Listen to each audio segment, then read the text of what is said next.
오늘 신 하나님의 말씀 함께 찾도록 하겠습니다. 고린도전서 2장 9절에서 10절까지 말씀입니다. 시작. 기록된 바 하나님이 자기를 사랑하는 자들을 위하여 예비하신 사람의 마음으로 생각하지도 오직 하나님이 있어.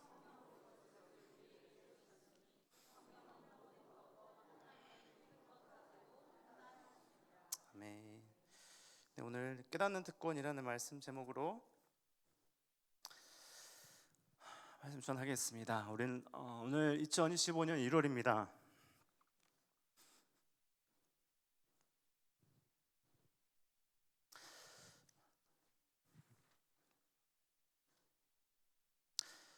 올 한 해도 우리 성도님들 삶 가운데 하나님의 크신 사랑과 은혜가 가득 넘치는 한 해가 되시길 주님의 이름으로 간절히 축원드립니다. 2025년 엎드림 기도회를 시작하며 우리 바울 서신서 중에 고린도 전서로 우리 기도회를 지난주부터 시작했습니다. 저는 실제로 고린도를 방문해 본 적이 있는데요. 사도 바울의 그 전도행길을 따라가 보면서 특별히 지금의 그리스 도시들인데 그리스 도시들이 인상 깊었습니다. 자연 환경과 어우러져서 참 아름다운 도시들이 많았습니다. 빌립보, 데살로니가 그리고 아테네 이런 모든 아름다운 도시들을 봤고요. 특별히 고린도는 특별히 아름다운 도시로 기억되고 있습니다. 지금은 이제 운하가 생겨서 배들이 그 길을 운하로 다니고 있지만 바울 당시에는 걸어 다녔을 그런 도시의 모습들을 바라보았습니다. 고린도 위치를 조금 보고 지나갈 텐데 먼저 사진 한 장을 보시면 고린도 위치는 보시면 우리나라처럼 반도가 있고요. 고린도는 저 위에 아가야 지방과 아래 지방과 또 구분해주는 저기 보시면 아테네와 고린도가 있는데요. 고린도는 북쪽에 있는 본토죠. 그리스 본토와 나뉘어진 남쪽에 있는 그런 분기점이기도 합니다. 지금 그리스에 나뉘어져 있는 부분이기도 하고요. 두 번째 사진을 보시면 이게 이제 고린도 운하의 모습입니다. 운하가 완성된 것이 1983년이니까 그 전에는 그냥 땅이었고요. 고대에는 이 길을 이제 보이는 바다가 이제 배가 다니는 그 길을 이제 배들을 반대편으로 옮기는 돌길이 있어서 디올코스라는 길이 있었을 지금의 운하의 모습입니다. 기술이 당시에는 없고 재정적으로도 어려워서 1800년대 와서야 이 운하가 완공되었고 이게 이제 그 두 바다를 연결하는 길이 되었고 그 가운데로 배들이 지나다니고 있습니다. 그리고 세 번째 사진은 좀 더 가까이에서 지켜본 고린도 운하의 모습입니다.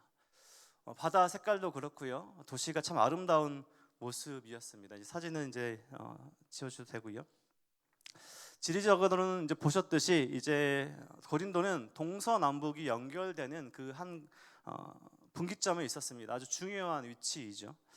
고대 로마로 연결되는 통로이기도 했고 우리가 아는 것처럼 항구 도시로 좀 이렇게 부유했다라고도 알려지면 사실은 사도 바울 시대에 경제적인 어려움이 있었다는 것들을 발견하게 됩니다. 그리고 기근도 있어서 이 어려움 중에 청년들은 결혼에 대한 고민을 했다라고 그런 기록도 있습니다. 그런데 그런 어려운 상황 가운데서도 이 고린도라는 이 도시의 가장 큰 영향력은 로마 제국에 있었던 로마 황제를 숭배하고 또 여러 우상들을 섬기는 문제들이 이 도시 가운데 가득했습니다. 지금도 가보시면 아프로디테 신전이 산 위에 있어서 거기에 기록으로는 뭐 1000여 명의 사제라고 말하기도 그렇지만요, 이 우상을 숭배하는데 성행위를 하는 천여 명의 여자들이 있었다라는 것들을 볼 수 있습니다. 또 많은 기록들이 이 우상 숭배가 만연했다는 것을 볼 수 있죠. 교회가 그 안에 있었습니다. 교회가 그 문화 가운데, 세상의 문화 가운데 있었고 이제 그런 사회적인 문화의 문제들이 교회 안에도 들어오기 시작했죠. 세상적으로 살던 사람들이 복음을 듣고 교회 안으로 들어오기 시작했고 아마 그로 인한 문제들이었을 것 같습니다. 이제 초기의 신자들이 어떻게 초대교회를 살아갔나라는 그런 모습들을 볼 수 있는 대목이기도 합니다. 초대교회 공동체, 이 고린도 교회 안에서도요, 잘 사는 사람들끼리 만찬을 한다거나 교회 안에서 밖에 아니고 교회 안에서 좀 이렇게 우리가 맞는 사회적으로 맞는 사람들끼리 모여서 만찬을 한다거나, 또 교회 안에서 여러 비교와 경쟁들이 일어나고, 또 그로 인해서 가난한 성도들을 배려하지 않는 그런 모습들이 고린도 교회 안에 있었습니다. 잘 아시는 것처럼 나는 그리스도파다, 나는 아볼로파다, 나는 게바파다, 나는 바울파다, 이런 이제 지도자들로 인해서 분파가 나뉘고, 기본적으로 고린도 교회 안에 핵심적인 문제는 우상 숭배와 관련된 여러 문제들이 고린도 교회 안에 있었습니다. 그래서 고린도전서의 기록 목적이 딱 한 가지가 있는데요, 그것은 교회 문제의 상황을 해결하는 것이었습니다.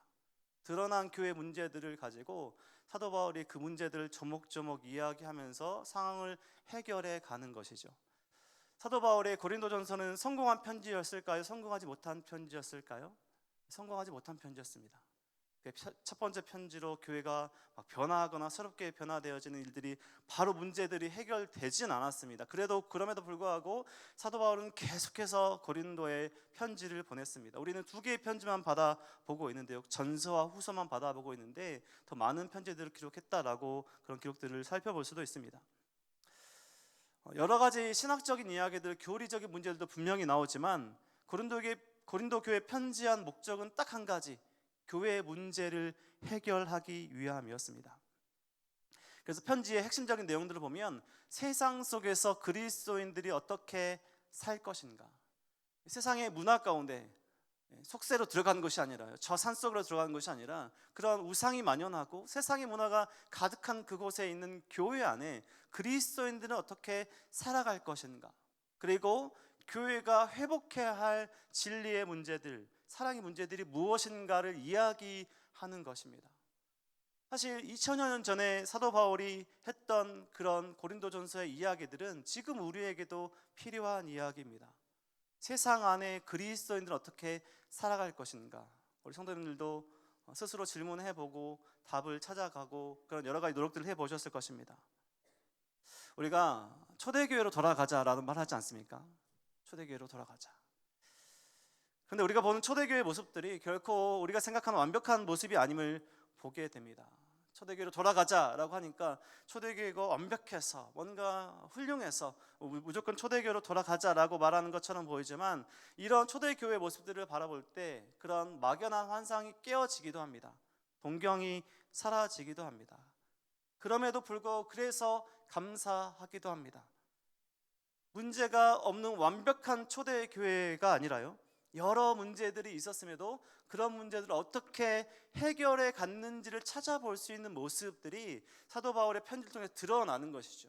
완벽한 문제가 없는 초대교회로 돌아가자가 아니라 사실은 그런 여러 문제들에도 하나님의 그 주신 말씀으로 답을 찾고 문제를 해결해 가는 모습들을 바라보며 지금 우리 안에 있는 문제들을 하나님의 말씀대로 해결해 가야 할 것을 우리가 발견해야 하는 것이죠. 2000여 년 전에 보내는 편지이지만 지금 우리에게도 동일하게 적용해 볼 수 있는 많은 문제들이 있습니다. 우리 성도님들은 우상이 전혀 삶이 없으십니까? 완벽하게 거룩하게 살아가고 계십니까?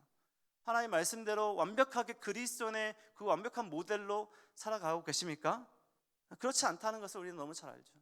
너무나 연약하고 말씀 듣고 깨닫고 돌아서서 예배당을 나가는 순간 우리는 들었던 깨달은 말씀들을 잊어버리고 우리의 삶의 방식으로 살아갈 때가 있습니다. 우리 성도님들의 교회의 모습은 어떠시고, 가정에서 또 직장과 학교에서 부르신 그 자리에서 교회 나가서 성도님들의 모습은 어떠하십니까? 교회에서의 말투, 행동, 표정들, 가정, 회사, 학교에서 모습이 비슷하십니까? 한결같으십니까? 아니면 다르십니까? 스위치가 있어서 저 예배당에 스위치를 하나 두고 스위치 변동을 딱 켜서 예배당 들어올 때 홀리 모드죠. 예배자의 겉으로 드러나는 예배자의 모습, 예배하고 가다가 이제 주차장에 가서 자동차에 타면서 버튼을 딱 눌러서 다시 세상의 모습이 성도님 간에 혹시 있지는 않으십니까? 지금 양육 4단계가 이제 9주차 이제 거의 막바지에 이르고 있는데요, 말씀을 묵상하고 또 삶을 나누는 여러 과정들 속에 예수님 믿기 이전에, 교회 다니기 이전의 삶들을 잠깐 이제 말씀하시는 그런 삶의 간증들을 듣게 됩니다. 지금의 모습과 전혀 다른 모습들을 말씀하시는 것들을 듣게 됩니다. 어떤 분이 계신지 모르겠지만 비행 청소년으로 하늘에 떠서 사셨다가 이제 착륙하셔서 이렇게 땅에 살고 있다는 그런 말씀들, 세상의 문화 속에서 세상 문화를 불편함 없이 즐기시고 살고 계시다가 그런 모든 것들이 끊어지고 내가 끊고 이제는 말씀으로 사시는 그러한 은혜의 간증들입니다. 그러니까 이전에 좋았던 것들이 싫어지는, 끊어지는 것들을 경험하게 되는 것이죠. 새로운 삶의 변화된 삶을 살고 계시다라는 그런 간증들을 듣게 되고, 그래서 제가 참 감사하다라고 말씀을 드립니다. 비행 중이실 때 만나지 않고 이렇게 땅에 계실 때 만나게 된 것이, 이렇게 거룩하고 신실한 모습으로 만나게 된 것이 참 감사하다고 그런 말씀들을 드렸습니다. 오늘 말씀 제목 깨닫는 특권인데요, 하나님께서 기뻐하시는 일이, 하나님께서 원하시는 일이 무엇인지 깨달아지는 것은 우연이나 그런 평범한 일이 아닙니다. 그냥 내가 값없이 주어지는 것이 아니라 그것은 하나님께서 우리 편에 주신 특별한 은혜이고 특권입니다. 지금 여러분들께서 저를 보고 계시는데요, 지금 우리가 이 자리에서 예배 드릴 수 있는 것은 전등들이, 조명들이 비추고 있기 때문, 빛을 비추고 있기 때문이죠. 당연한 사실이지만 우리는 이 빛의 소중함을 평소에 잘 느끼지 못합니다. 갑자기 전기가 나가서 꺼진다면 이렇게 불편함을 느끼죠. 전등은 늘 켜져 있어야 하는 것이죠.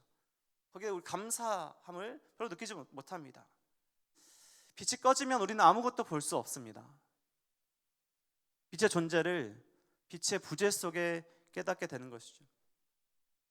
우리가 세상을 여러 가지 모습으로 말하기도 하지만요, 어두운 세상이라는 표현을 합니다. 어두운 세상 가운데 우리가 한 걸음 한 걸음 나아갈 수 있는 것은요, 우리가 그것을 인지하거나 감사하지 않더라도 하나님께서 그 길을 비춰주시고 있기 때문입니다. 여러분들의 삶의 인생을요, 하나님께서 비춰주시고 있기 때문에 여러분들이 여기 계신 것입니다. 내가 결정해서 내가 교회에 나가야지, 내가 하나님 믿어야지 라고 생각하는 것이 결코 아니라 하나님께서 길을 비춰주시고 방향을 제시해 주시고 나아가게 하셔서 우리가 지금 여기 있다라는 것이죠.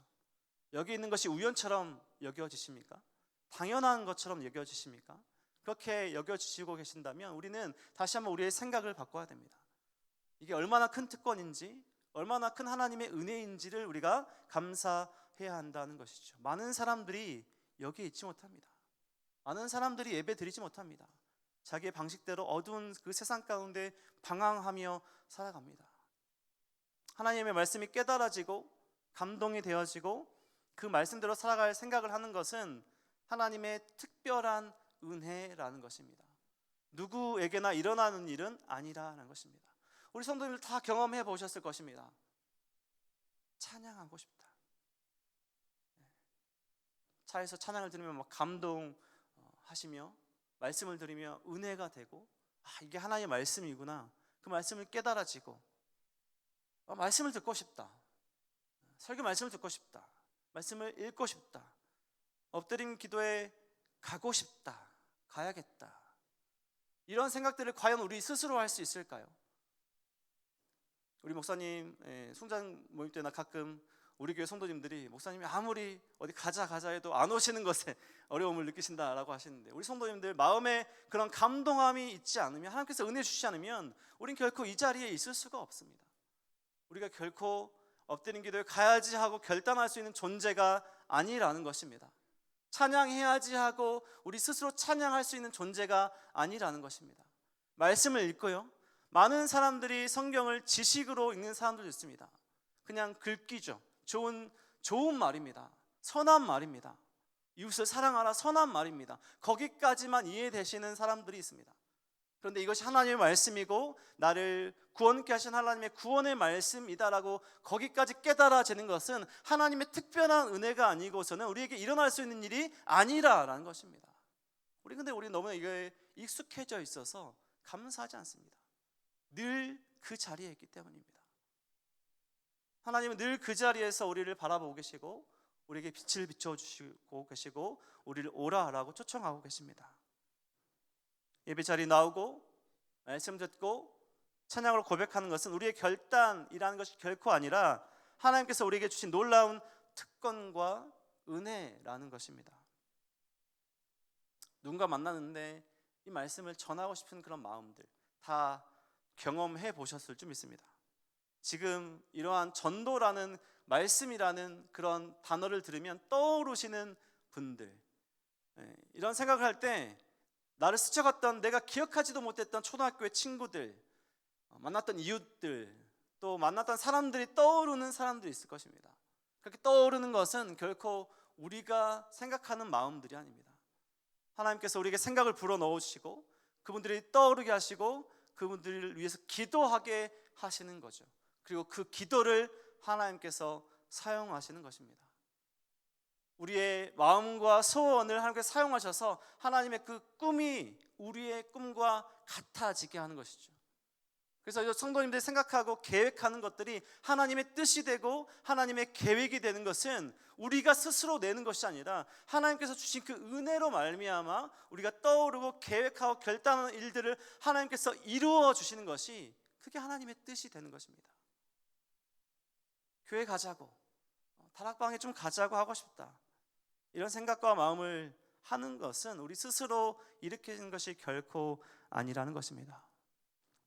성령 하나님께서 우리 마음에 주시는 생각들과 마음들이고요, 그런 생각들과 마음들이 드셨다면 그것이 바로 성령 하나님께서 우리 성도님들과 함께 하신다는 증거들입니다. 이것은 내가 억지로 생각하는 것이 아니라 성도님들께 드러나는 증거들인 것이죠. 성령 하나님이 깨닫게 하신 그 은혜와 특권이라는 것입니다. 오늘 함께 본문 말씀을 읽었던 9절과 10절 말씀인데요, 기록된 바 하나님이 자기를 사랑하는 자들을 위하여 예비하신 모든 것은 눈으로 보지 못하고 귀로 듣지 못하고 사람의 마음으로 생각하지도 못하였다함과 같으니라. 오직 하나님이 성령으로 이것을 우리에게 보이셨으니 성령은 모든 것 곧 하나님의 깊은 것까지도 통달하시느니라. 누가 보이셨다고요? 성령 하나님께서 우리에게 보이신 것이라는 것입니다. 하나님의 은혜는 감추어져 있습니다. 하나님의 은혜를 보이신 사람들에게 드러나시고 보이게 하시고 그 말씀대로 살아가게 하신 하나님께서 깊은 것까지도 통달하고 계신 것을 보여주시는 것이죠. 사도 바울은 2장 서두 부분에서요, 자신의 지혜가 아니라 십자가 지혜를 전한다고 이야기합니다. 고린도 이 당시 시대와 그 도시에서는 사실은 사도 바울은 자신의 논리를 펼쳐야 했었습니다. 자신이 로마 시민권자이고 자신이 그동안 쌓아왔던 학문을 가지고 논리적으로 아주 잘 말을 해야 됐고, 고린도 교회의 그런 유력한 사람들과 함께 관계를 맺어가면서 세상의 지혜로 말을 했어야 사람들에게 잘 전달되어질 것 같은 그런 문화 속에 있었습니다. 하지만 사도 바울은 그리스도를 전한 것 외에는 다른 것을 취하지 않을 것을 고백하며 내가 세상의 지혜로 말하지 않고 십자가의 지혜, 하나님의 지혜만 전달했다라고 서두에서 말하고 있습니다.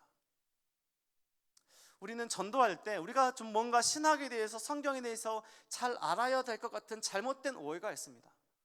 그래서 전도는 뭔가 공부를 많이 한, 뭔가 성경 공부를 많이 한 사람들이 하는 것이다라는 잘못된 오해를 가지고 있죠.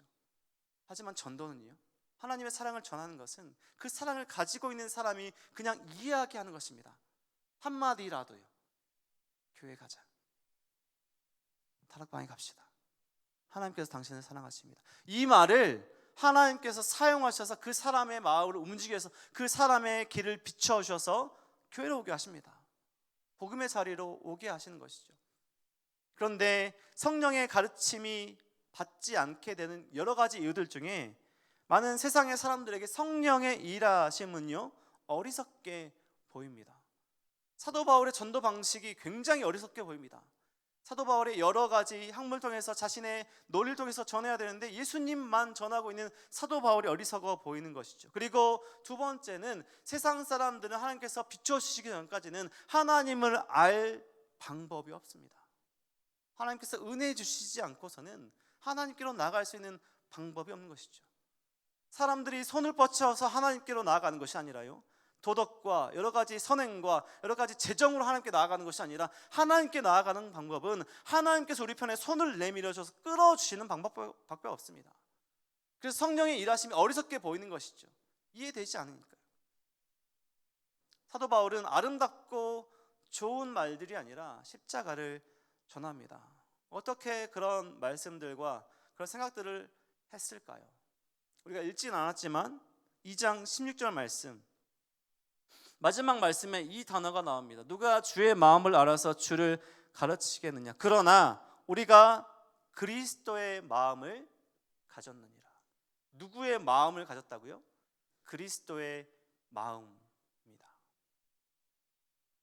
고린도 교회 성도들의 직면한 문제의 본질적인 문제는 그리스도의 마음이 아니라요, 세상의 생각과 세상의 마음을 추구하려는 그런 문제들이 있었습니다. 사도 바울이 이것을 지적한 것이죠. 그리스도인들에게 있어야 할 마음은 그리스도의 마음입니다. 하나님께서 주시는 마음들이죠. 하나님의 마음을 아는 것은 결국 그 마음으로 살아가는 것을 뜻합니다. 사도 바울이 고린도전서에서 이야기하고자 하는 것은 우리 세상에서 살아가는 그리스도인들이 어떻게 살아가야 할 것인가, 그리고 교회가 드러내야 할 것이 무엇인가, 우리 지난주 말씀에는 자랑해야 할 것이 무엇인가 전하고 있죠. 여전히 이 세상은 많은 우상과 우리 성도들을 유혹해 하고 위협하게 하고 좋아 보이는 것들이 많은 세상입니다. 한 발만 잘못 더 디뎌도 우리가 잘못 나아갈 수 있는 많은 위험들이 도사리고 있는 세상이죠. 근데 우리가 이 세상 가운데 살아가는, 그리스도에 살아가는, 하나님께서 기뻐하시는 마음으로 살아갈 수 있는 비결은 그리스도의 마음을 가지고 성령 하나님께서 주신 그 말씀을, 그 주신 마음을 가지고 살아가는 것입니다. 우리 성령 하나님께서 성도님께 말씀하십니다. 그런데 그 말씀은 우리가 기대하는 말씀이 아닐 수 있습니다. 우리는 이렇게 기대합니다. 하나님, 오른쪽으로 갈지 왼쪽으로 갈지 알려주세요. 달려가야 될지 서야 될지 알려주세요. 때로는 하나님은 이렇게 말씀하실 때도 있습니다. 그런데 보편적으로는 하나님께서 우리에게 기대하신 것은 하나님의 말씀을 묵상하고 그 주신 말씀을 계속해서 생각하고 하나님의 마음을 구하는 것입니다. 그럴 때 하나님께서 주신 방향이 보입니다. 그리고 나서 그 방향으로 나아가는 것이죠. 그런데 우리는 많은 순간에 어떻게 기도하냐면 우리가 다 갑니다. 다 결정합니다. 다 생각하고 결단하고 계획하고 난 뒤에 하나님, 이것 좀 들어주세요. 하나님, 이것 좀 이루어주세요. 이게 하나님의 마음입니까? 나의 마음입니까? 나의 마음이죠. 성경에 실패했던 많은 사람들이 여기에서 실패를 합니다. 나의 마음을 두고 하나님을 이용하려고 하는 것이죠. 성령 하나님을 이용하려고 하는 것입니다. 하나님께서 주신 그 마음을 깨닫는 것은 하나님께서 우리에게 주신 놀라우신 특권입니다. 성령 하나님은 지금도 우리 성도님께 말씀하십니다. 어떻게 살아야 할지, 무엇이 하나님께서 기뻐하시는 뜻인지, 내가 어떻게 말을 해야 될지, 내가 어떻게 행동해야 될지 주신 마음들이 있습니다. 그런데 우리는 늘 그 마음과 나의 마음과 충돌을 일으킵니다. 그리고 갈등하죠. 그리고 많은 순간은 내 생각, 내 마음이 그것을 이겨버립니다. 하나님의 마음으로 우리가 살아가지 않고요, 내 마음대로 살아갑니다. 그것이 하나님께서 말씀하시는 죄의 시작입니다.